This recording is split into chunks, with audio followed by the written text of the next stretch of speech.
بەڵێ سەبارەت بە سەردانەکەی مەسرور بارزانی سەرۆکی حکوومەتی هەرێمی کوردستان بۆ ئەمریکا دیدار و کۆبوونەوەکانی بەڕێز دێنیس بەرخۆدان ڕۆژنامەنووس لە کۆپنهاگنەوە لەگەڵمانە. بەڕێز دێنیس سوپاس بۆ ئامادەبوونی بەڕێستان. ئەرە ئەمریکا بۆچی ئەو هەرێمی کوردستانی بەلاوە گرنگە؟ دیتنا من سەردانا سەرۆک وەزیری کوردستانی مەسرور بارزانی ji bo Amerîka gaveke dîrokî ye.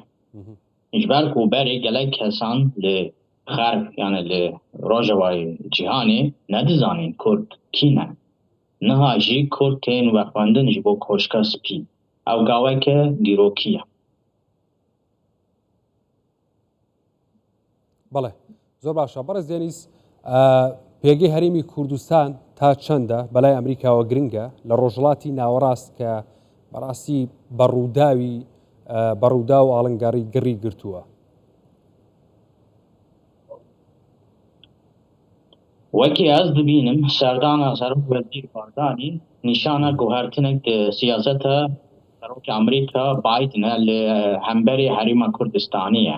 Ji ber ku Washington niha dixwaze pêwendî bi hewlê hikûmeta hewlê re ji ber alozbûna têkiliyên vê hikûmeta bextayê re. Wekî hûn jî dizanin alozî di navbera Amerîka bext heye. Yani di mehên dawî de ew milîsên Şîya ku nêzîkî Îran ne gelek caran hêrîşê Amerîka hêzin Amerîka kirine. Niha jî Bexdadê hikûmeta Bexdayê israr dike ku Amerîka weke erkeve jî Iraqê. Ew jî bandoreke nevegere Bexdayê û Washingtonê dixwaze. Derketina wan ji nîşana kêmbûna bandora Amerîka lê Iraqê û çêkirina rêjek mezintir û operasyonên Îranê de. Amerîka jî niha hêvî dike ku Kurdistanê wekû herîne navendekgerî ji bo bandora Amerîka lê Iraqê. Yani ew tê wakeye ku Amerîka li hemberî li herêma Kurdistanî hewkariyek guncaw dibîne ji bo dewamkirina domandina bandora xwe li Iraqê. باشە کەواتە بەڕێز دێنیس ئەم پاڵپشتیانەی وڵاتانی ئەوروپا و بە تایبەتی ئەمریکا لەم کاتەدا تا چەندە گرنگە بۆ هەرێمی کوردستان؟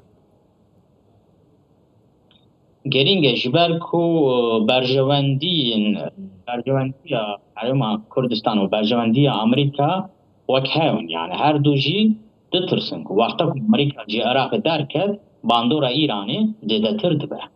Di vî warî de her du hikûmet ditirsin.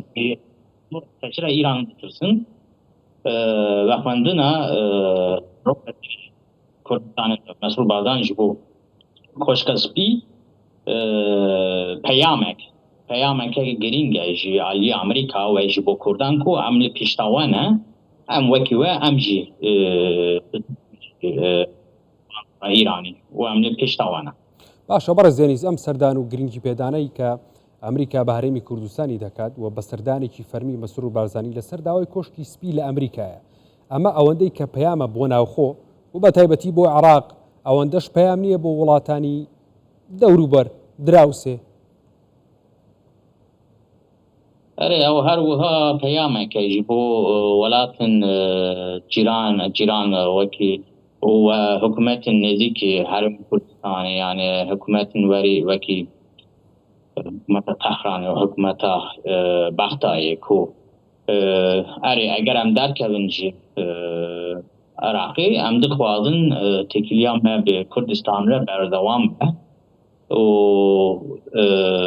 yani em hewkariyek guncaw dibînin di herêma Kurdistanê de li Iraqê. زۆر باشە ئەم سەردان و گرنگی پێدانە کە ئەمریکا بە هەرێمی کوردستانی دەدات تا چەند وا دەکات پێگەی هەرێمی کوردستان بە بەهێزی بمێنێتەوە؟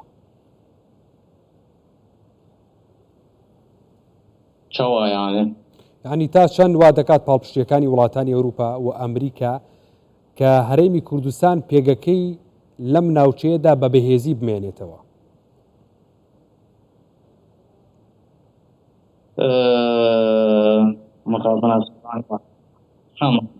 زۆر باشە. پاڵپشتیەکانی ئەمریکا تا چەندە وا دەکات کە هەرێمی کوردستان بەهێز بێت بە بەهێزی بمێنێتەوە؟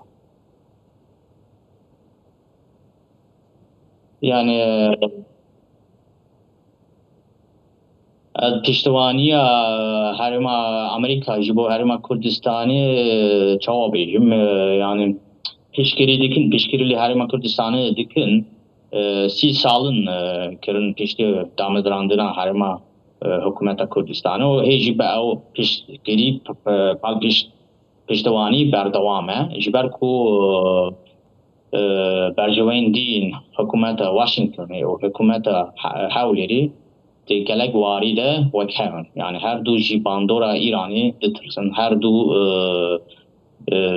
Irak'e federal dixwazin. بەڵێ سوپاس بۆ بەڕێز دێنیس بەرخۆدان ڕۆژنامەنووس لە کۆپنهاگن و لەگەڵ مابووی سوپاس باوەدەبوونی بەڕست.